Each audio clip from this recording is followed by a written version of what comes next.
You ask Tiger to calculate. This deals with linear inequalities with one unknown. The final result is x smaller than 10. Let's solve it step by step. Group all constants on the right side of the inequality. Subtract 4 from both sides.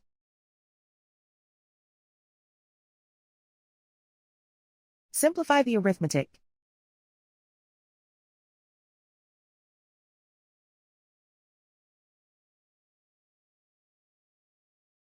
Isolate the x.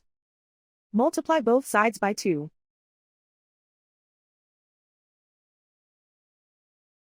Group like terms.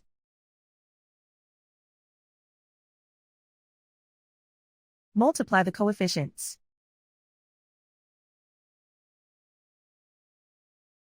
Simplify the fraction.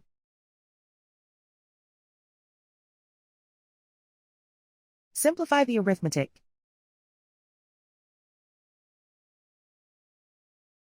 Plot the solution on a coordinate grid.